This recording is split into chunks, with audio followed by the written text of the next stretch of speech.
Mark, are you there? Can you hear me? Do you want to just pull him out for a second and I'll jump on?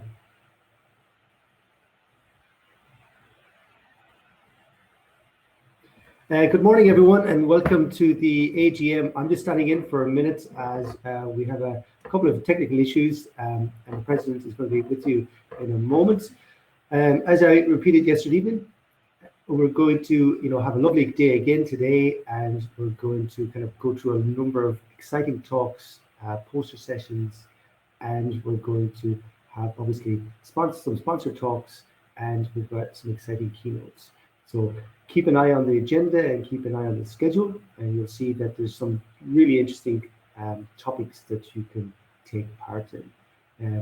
There is going to be a prize session at the end of the day, and we hope that you'll all wait around till then. We have prizes for best oral presentation and best Trevor talk, and obviously best poster, and not to mention the actual table quiz winner as well, which would be quite exciting. And I'm sure some of you took part in that, and thank you for doing that. And as I said yesterday as well, there's the sponsor booths are available all through this conference, so please definitely interact with them as much as you possibly can. Jump in, leave a discussion forum comment if that's something you want to do, and then from that you can actually also leave discussion forum comments on the posters. So try and be as interactive as possible. So now we're going to go back to the AGM itself, and I will be talking to you again at the start of the next session. So I'm going to welcome Mark to the stage again to talk to you all about the AGM. Mark, welcome. Anthony, thank you very much. Good morning, everybody, and welcome to the 2021 Tissue and Cell Engineering Society Annual General Meeting. Welcome to all of you, and thanks for coming along and joining us. We've only got half an hour, so we won't delay.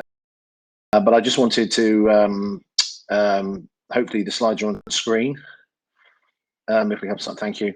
The agenda is I'm going to give a brief report. I have a membership secretary's report, treasurer's report, TCES Network Award, and then I want to come back at the end for a special matter that I want to discuss with you all briefly. I suppose my main reflection on the last year, or the last year and a half, or the last 2 years of the society, really, because it kind of, if you take a year of the society, oh, that's a very nice picture.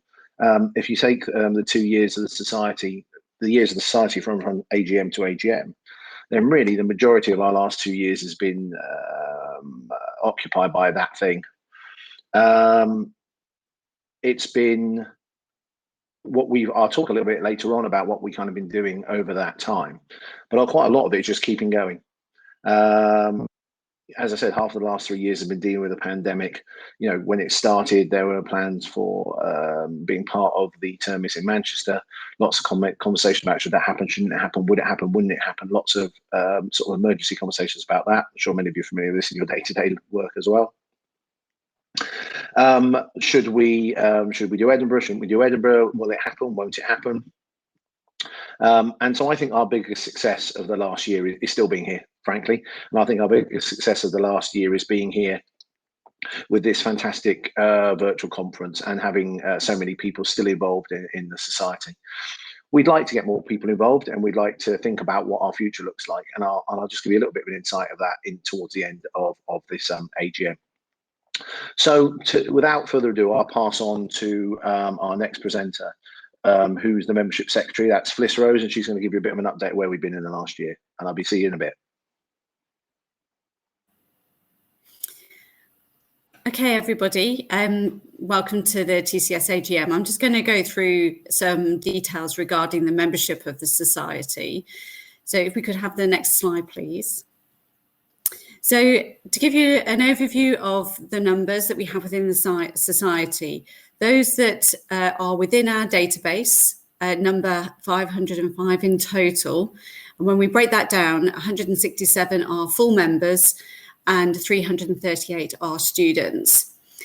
Now, of those, we have 130 that have paid their membership fees. And so there are 375 of people within our membership database that have not paid a membership fee. So, of course, what that means for us is that we have quite a few people within the database that have been previously associated with TCES, but perhaps are no longer active, which is fine. And I'll mention that a little bit in the next slide. But obviously, we would like to boost our paid membership because it's the fees that will allow us to do a lot of the things for members, which I list here on the slide. So we're able to give our members travel bursaries to attend conferences. I appreciate that hasn't been relevant over the past 18 months, but hopefully as we move out of the pandemic, then that's something that we're very keen to continue supporting. We also can use those fees to fund public engagement events and small-scale scientific visits between laboratories. We also have, as part of this conference, awards that we give from the Society, in particular the Robert Brownlead Career Researcher Award. And again, there's a financial reward associated from that comes from the Society. Those that are paid members to the Society will receive information on PhD and job opportunities and will receive our regular email distributions. So we only send that on a regular basis to those that are paid members. So if you would like to receive emails from us to find out what's going on within the Society, then please join. And of course, for the TCS conference itself, we can give a discounted conference fee to members. So please encourage your colleagues and your lab team members to join the Society. I hope you agree that we have a number of benefits available to those that are our members. Next slide, please. So I thought you might be interested in seeing how those numbers break down in terms of diversity. And so of the membership that we have and those that have agreed to respond to the questions regarding diversity, we can see that the membership on joining with respect to male-female is 156 male and 72 male. So more females than males in terms of the membership base that we have. In terms of our cultural diversity, you can see that here. So those identifying with the BAME community listed there, and then also those with from the white communities and from other ethnic groups. Again, these are people that have agreed to answer those questions.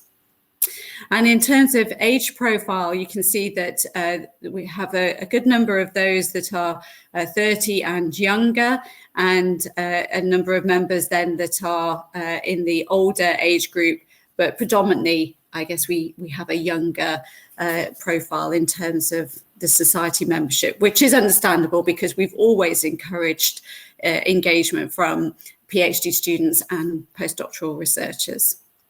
Next slide, please. So in terms of membership, so you can manage your membership online. So you can enter the portal, and the website address is at the bottom of the slide.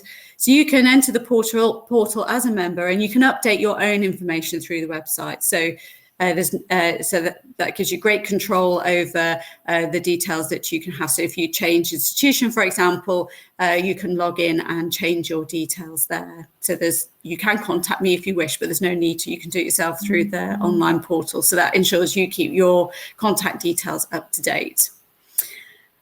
The membership fees are paid through PayPal. Now, you don't have to have a PayPal account to pay your membership. You can do that using a credit card, but it's just the PayPal system is what we are using to allow online payment of your membership fees.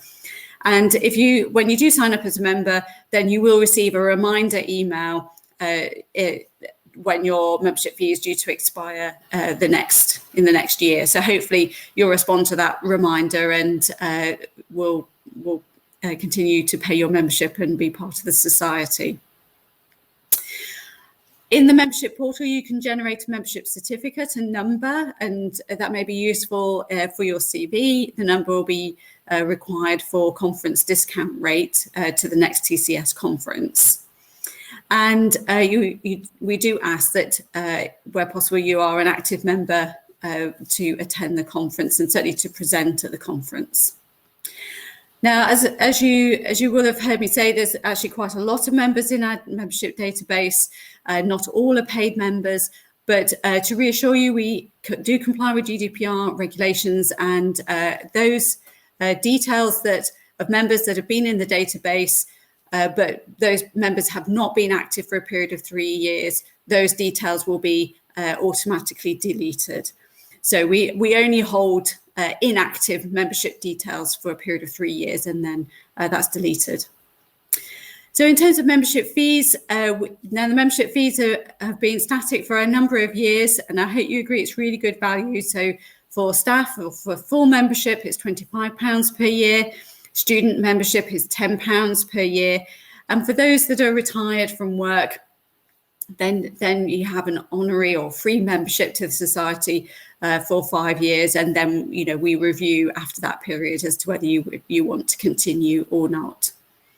Okay, so I hope that's some useful information regarding the membership of the society, and I hope that you'll continue to be an active member and enjoy the benefits that we offer to members. Thank you.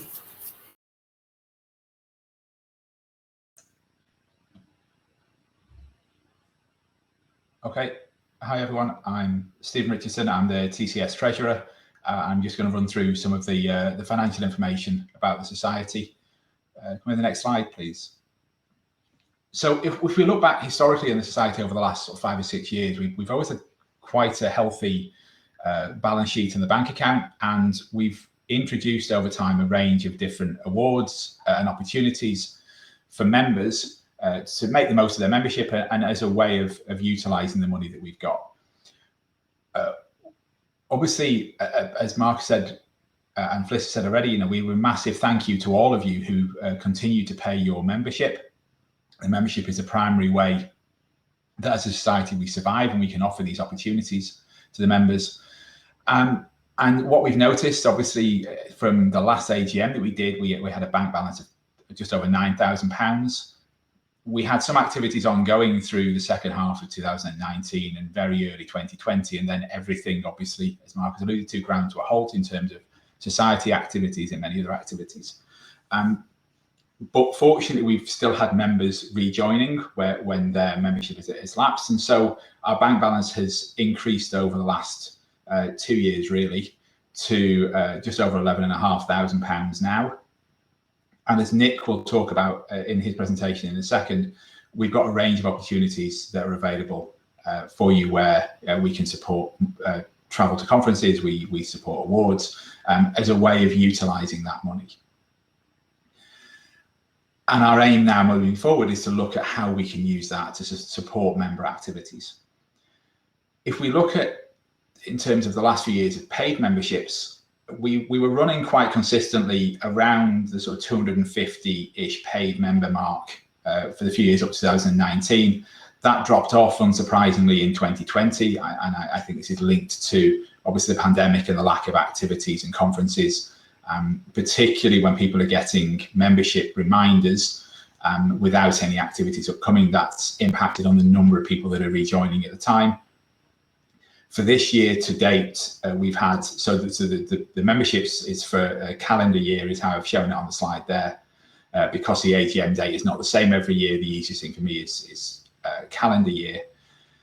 The year to date so far, we've had 122 new members, and a lot of that I suspect is around this conference, which has been a great success so far, and I'm sure will continue today.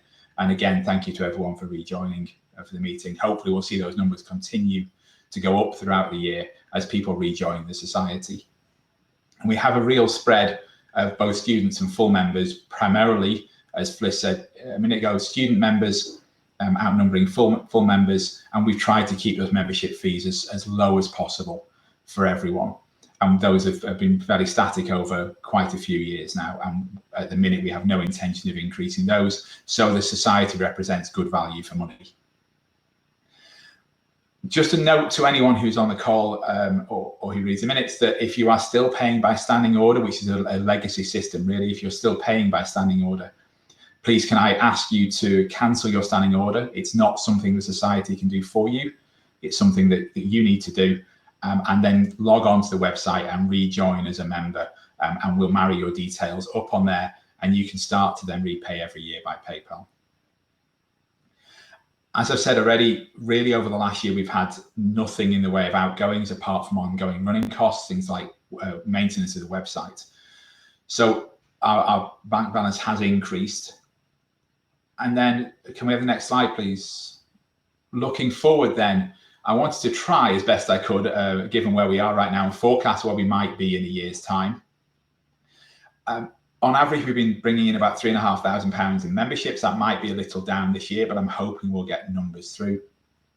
We're expecting income from the 2019 conference in Nottingham, which should bring in about another £1,200. And then, as I say, as Nick will allude to in a minute and explain to you the different bursaries and awards that we offer throughout the year as a way of utilising the cash that the Society has for its members' benefit. On top of that, we have some expenses and some fees and charges to do with PayPal and Society committee meetings throughout the year. So our outgoings are anticipated to be higher than our income for the year, as usually happens year on year. At the minute, the unknown is how many people will take up these opportunities, particularly around travel bursaries, and how many members will get in. So as Fliss said earlier, please encourage people in your groups and people that you know to join or rejoin if they were members previously to support Society activities. Again, making sure that the activities we do are a benefit to all of you and that we have the funds to do that. So I'm going to stop there. That's all I had to say, and I'll pass over to Nick.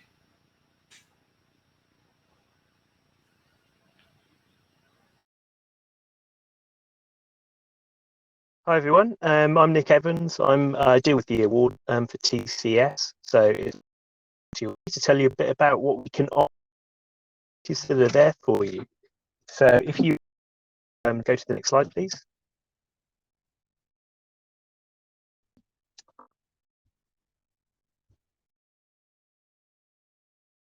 So Guest Network is an opportunity for students and to deal with small and group of people to try and interact and links and networks throughout the year. So it's really to keep the Society going during the times when we don't have. So these are things that you can do, that you can lead, work out the agenda, and you can have your own strategy as to what to develop through doing your TCS net. So of how to reply them out, you'll get on the mailing available on. Very welcome to talk at any time. Just drop me an email informally and I can tell you a bit more. Obviously, this hasn't been working during the COVID pandemic because we haven't been able to meet up, but we hope to start again soon. So we've started, and there will be a deadline on the 1st of October. Please. Next slide.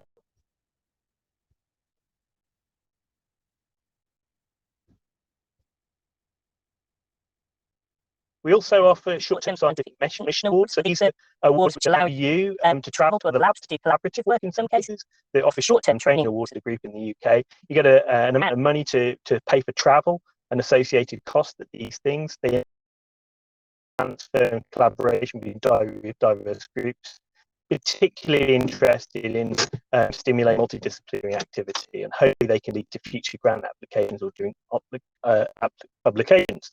So please do see the website for more details. There are details there of what you need, things like EV, letter of support from the host, and a 2-page summary.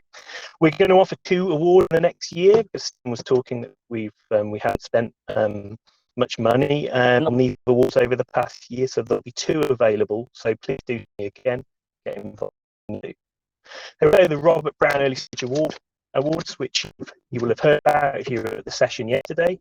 And these will open up in the spring, and these are awarded competitively based on the application and also on the talk that you give, and the winner of this will be announced later on at the awards session. So these are all the awards that are open to you, apart from the usual conference funding applications that you can put in. So please do apply for them. You know, they're competitive, but you know, you have a good chance of getting some funding. So please, I encourage you to put an application in. And that's the end of my little. So thank you very much for listening.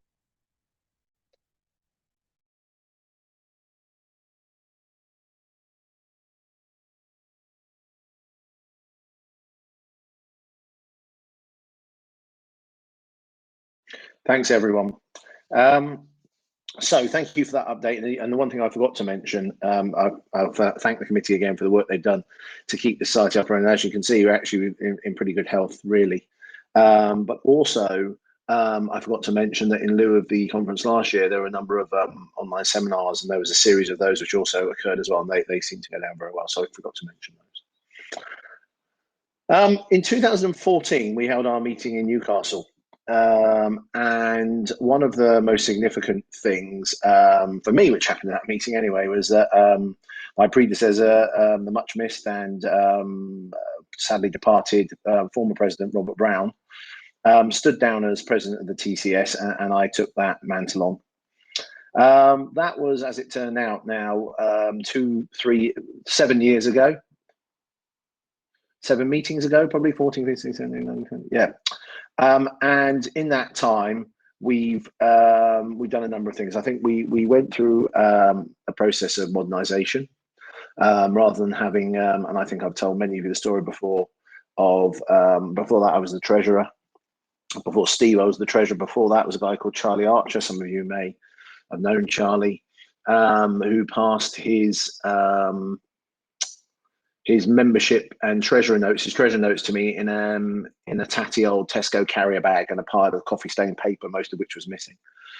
We had no kind of records of anything that, you know, things like GDPR were appearing, and we clearly needed to sort of modernise the way we operated.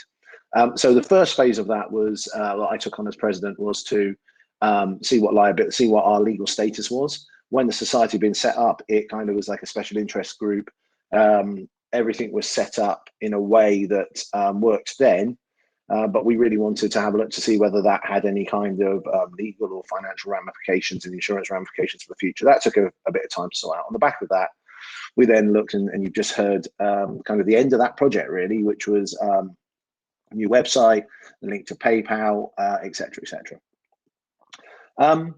For the last bit of my presidency, it's just been about treading water, really. But I was conscious before that kind of once we'd done the modernisation and once we'd established our legal standing or re-established it, I kind of felt the things that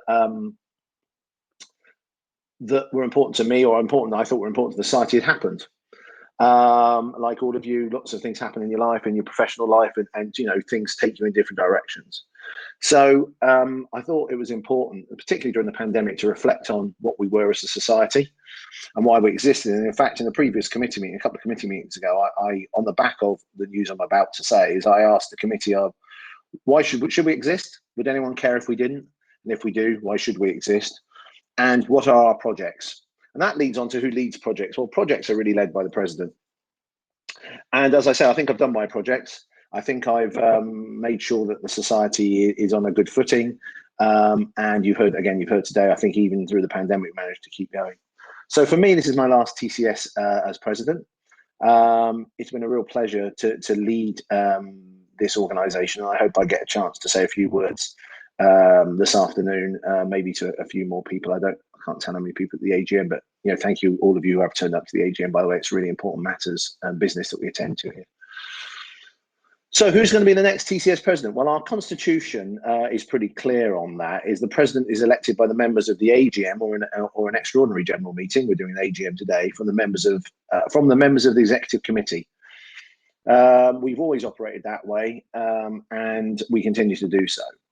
And I'm pleased to announce that unanimously the executive committee would like putting forward for your approval Sarah Cartmel as the next president of the Tissue and Cell Engineering Society. I say for your approval. Technically, there's no vote because there is no competing candidates. There's only one candidate. So actually, let me rephrase that. The next president of the Tissue and Cell Engineering Society will be Sarah Cartmel. And I hope you get a chance to hear from Sarah.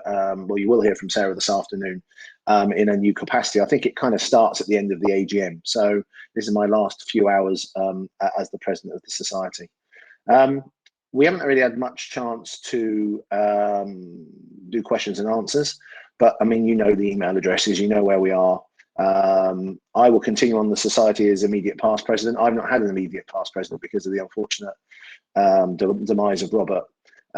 So I hope that I can be a helpful voice to Sarah, maybe hindrance sometimes as well, but nothing new there, to be able to go forward. The other thing, just to finish on, is I know that in that conversation we've had over the last 6 months while we've not been, while we've been in the pandemic time, is to consider those questions about what we are and what we do. That clearly might necessitate new people joining the committee, reshuffling of committee roles.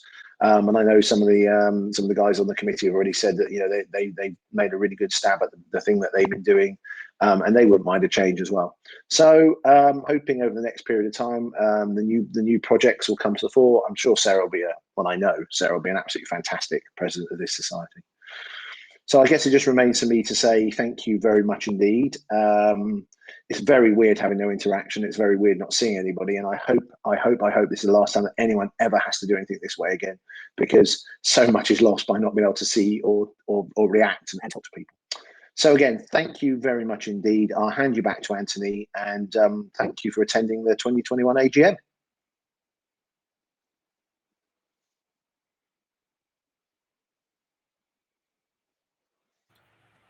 That was great. Thank you, Mark, and thank you all for joining the AGM. So this session is I'm going to close a little bit early. So please join me on the next session in a few minutes, which will start just after 12, and we'll start all the presentations for the day. So I'll welcome you to the next session in a few minutes, and we're looking forward to a great day of exciting talks and keynotes. So I'll talk to you all again soon. Bye for now.